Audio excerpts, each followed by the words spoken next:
বন্ধুর সাথে বন্ধুত্ব বিচ্ছেদের গল্প সবসময় একটু বেশি কষ্টেরই হয়। তার কারণ এতে কোনো আনুষ্ঠানিক ব্রেকআপ থাকে না, থাকে শুধু এক রাশ নীরবতা।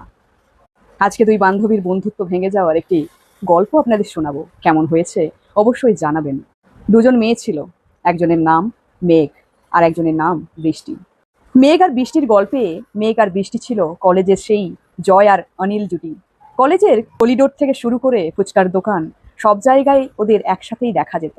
মেঘ ছিল একটু শান্ত আর গোছানো, আর বৃষ্টি ছিল চঞ্চল, আবেগে ভরপুর। ওদের দেখে সবাই বলতো ওদের নাম যেন একসাথেই মানায়। ওদের বন্ধুত্বটাও এমন ছিল, একজনকে যদি আরেকজনের সাথে দেখা না যেত তখন বলতো, কিরে তোর মানিকজোড় কোথায়। ওদের বন্ধুত্বটাও তেমনি আজীবন টিকে থাকবে, সবাই এটাই ভেবেছিল। কিন্তু কলেজ জীবন শেষ হতেই জীবনের গতিপথ বদলে যেতে শুরু করলো। প্রথমেই চলে এলো দূরত্বের শুরু। মেঘ একটা মাল্টিন্যাশনাল কোম্পানিতে চাকরি পেয়ে গেল, তার ব্যস্ততা বাড়লো, নতুন কলিগদের সাথে ওঠা বসা শুরু করলো। অন্যদিকে বৃষ্টি তখনও নিজের কেরিয়ার নিয়ে স্ট্রাগল করছিল।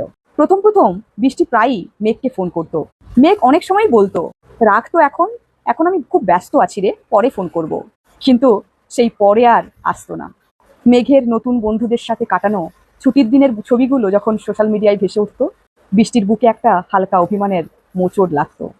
এবার শুরু হয় ভুল বোঝাবুঝির দেওয়াল। কেরিয়ারের একটা বড় ধাক্কা খেয়ে সে মেঘকে ফোন করেছিল এই আশায় যে সে হয়তো তাকে সান্ত্বনা দেবে। মেঘ তখন একটা অফিসের পার্টিতে রয়েছিল।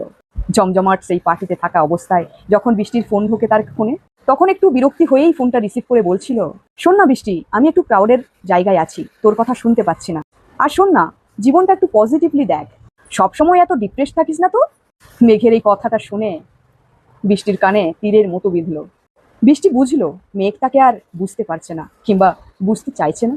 এরপর থেকে বৃষ্টি আর নিজে থেকে ফোন করা বন্ধ করে দিল।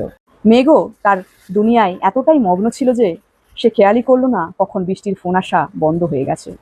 এবার শেষ পর্যায়ে শেষ দেখা প্রায় 1 বছর পর একটা শপিং মলে দুজনের হঠাৎ করে দেখা হলো। মেঘ বৃষ্টিকে দেখে বলল, আরে বৃষ্টি, কেমন আছিস, কতদিন পর দেখা তোর সাথে। সঙ্গে ছিল একটা কৃত্রিম হাসি। এই কথা শুনে বৃষ্টি বলল, ভালো, তুই। একটু মলিন হয়েই বলল। মেঘ তখন বলল, আরে আমি তো দারুণ আছি, এবার তোর খবর বল, আজকাল ফোন টোন একদম করিস না কেন। বৃষ্টি মনে মনে হাসলো। যে মানুষটা 1 বছরে একবারও জানতে চায়নি সে কেমন আছে, সে আজ প্রশ্ন করছে কেন ফোন করিনি। বৃষ্টি একটু মলিন হয়ে বলল, আসলে তুই তো খুব ব্যস্ত থাকিস, তাই আর তোকে ডিস্টার্ব করতে চাইনি। মেঘ হয়তো অপরাধ বোধ থেকেই বলল একটা কথা, আরে ধুর, তোকে কি কখনো আমি এরকম বলেছি যে তুই আমাকে ডিস্টার্ব করছিস। আরে চল একদিন কফি খাবো। এবার সব থেকে শেষ পর্যায়ে নীরব বিদায়। তারা কফি খাওয়ার প্রমিস করে আলাদা হয়ে গেল। কিন্তু দুজনেই জানতো সেই কফি খাওয়ার দিনটি আর তাদের জীবনে কোনো দিন আসবে না। ওদের মধ্যে কোনো ঝগড়াঝাটি কিন্তু হয়নি, কোনো চিৎকার চেঁচামেচি হয়নি। অথচ কত সহজে দুটি মানুষ একে অপরের কাছে অপরিচিত হয়ে গেল। অহংকার আর ব্যস্ততার ভিড়ে একটা সুন্দর বন্ধুত্ব এভাবেই নীরবে বিদায় নিল। মেঘ রয়ে গেল তার নতুন ঝকঝকে দুনিয়ায়, আর বৃষ্টি রয়ে গেল তার চেনা অতীতে। শুধু মাঝখান থেকে মেঘ আর বৃষ্টির সেই চেনা সুরটা চিরতরে হারিয়ে গেল।